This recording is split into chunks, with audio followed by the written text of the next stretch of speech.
महाराणा प्रताप के नाम से उनको जाना जाता है। और उनके भाई थे शक्ति सिंह और जगमाल, वो भाई भी उनके साथ में नहीं थे। इससे यह सिद्ध होता है कि महाराणा प्रताप को किसने साथ दिया। उनके परिवार के लोग भी हट गए थे, वो भी मान सिंह की गोद में जाके बैठ गए थे। उस स्कूल के लोग हैं ये। और मुझे पता है कि इस कांग्रेस और बीजेपी के बहकाम में आके उनसे पैसा लेके ये काम नहीं करेंगे। ये लोग स्वाभिमान के लिए काम करेंगे, ये वचन के लिए काम करेंगे, आने वाली पीढ़ी के लिए काम करेंगे। मेरी बात को आप समझ रहे होंगे कि हमारे लोगों ने महाराणा प्रताप को वचन दिया था। तनख्वाह नीली थी, फौज में हमारे लोग भर्ती नहीं हुए थे, तनख्वाह की बेसिस पे नहीं हुए थे। पूरा गांव के सिपाही लोग, जवान लोग गए थे, वो वचन दिया था। और इस लड़ाई में, इस मैदान लोकसभा क्षेत्र में मुझे उम्मीद है पैसों वाली सेना नहीं टिकेगी, वचन वाली सेना टिकेगी। क्योंकि उनके साथ जो सेना है वो पैसों वाली सेना है, तनख्वाह वाली सेना है, दहाड़ी वाली सेना है। और हमारा साथ वचन वाली सेना है, स्वाभिमान से जीने वाले लोग हैं। बातें बहुत सारी हैं, मंच आएंगे उस पे करेंगे। हमारी लड़ाई सीधी सी है कि इस क्षेत्र में संविधान के अनुरूप आरक्षण लागू हो जाए। यहां का कलेक्टर, एसपी, संभागीय आयुक्त क्लियर कर दे कि संविधान के भाग इसमें 5वीं अनुसूची के तहत क्या प्रावधान है, कितना आरक्षण मिलना चाहिए। आरएस भर्ती की अगर बात करें, हमारी जो मांग है दूसरी, प्रशासनिक सेवा के अंदर हमारे यहाँ के लोगों को प्रतिनिधित्व मिलना चाहिए। हमको लेलू पोस्ट दे दिया, अधीनस्थ सेवा के अंदर भर्तियां देंगे, पद देंगे।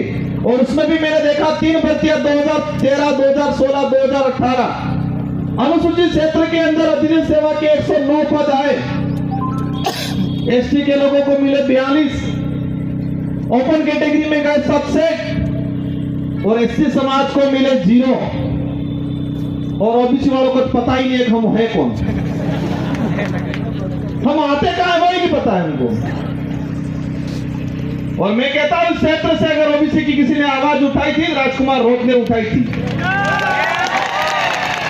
हम हर व्यक्ति की बात करेंगे, लेकिन हमारा हक किसी को मारने नहीं देंगे।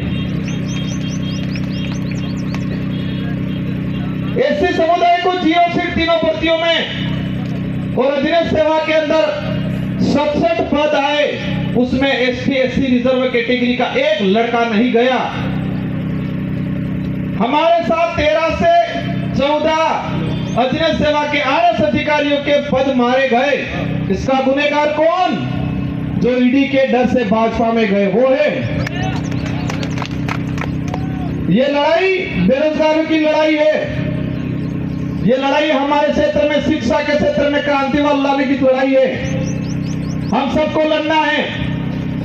ये चुनाव जीतने तक का उद्देश्य नहीं है, नारे लगाने या पार्टी का नाम लेने तक का उद्देश्य नहीं है।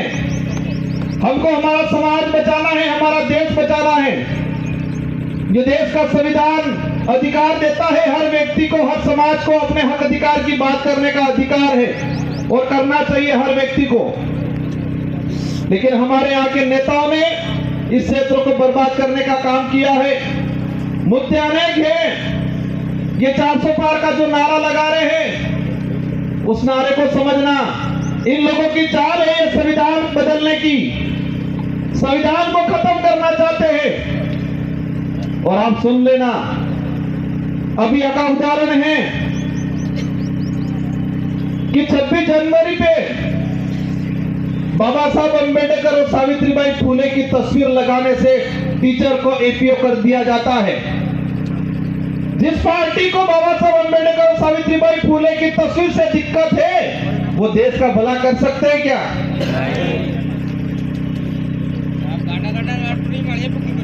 ये अंग्रेजों से भी बदतर स्थिति देश की करने वाले हैं। और हम सबको मिलके, और ये पार्टी कोई क्षेत्रीय पार्टी है, डूंगरपुर, बांसवाड़ा, उदयपुर तक सीमित रहने वाली नहीं है। ये पार्टी अरब सागर से लगा के बंगाल की खाड़ी तक जितने भी स्टेट पड़ रहे हैं, और हमारे साथ हर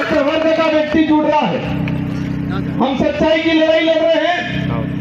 आने वाले समय में मुझे उम्मीद है मेरी बात पे आप गौर करोगे कि युद्ध के मैदान में सैलरी वाली जो तनख्वाह वाली सेना नहीं टिकती है, युद्ध के मैदान में वचन वाली और स्वाभिमान वाली सेना टिकती है, और वही सेना मेरे साथ है। मुझे पता है हमारे लोग गरीब है, कमजोर है हमारा कार्यकर्ता, लेकिन मुझे यह भी पता है उस व्यक्ति के अंदर जमीर जिंदा है, उसका स्वाभिमान नहीं मरा है।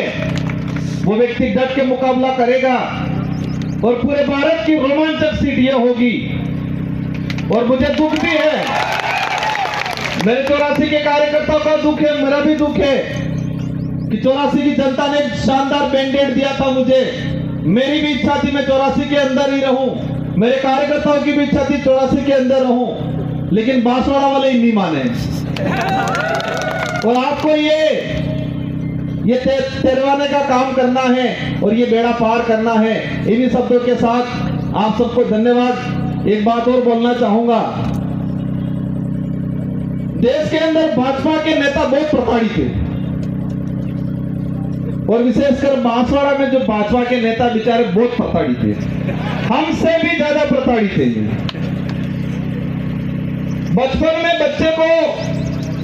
बच्चा रोता था, मां कहती थी भूत आ जाएगा सो जाएंगे, और यहाँ भाजपा के नेता इतने प्रताड़ित है, हल्का सा बेचारा कुछ करता है कहते हैं ईडी आ जाएगी चुप हो जा।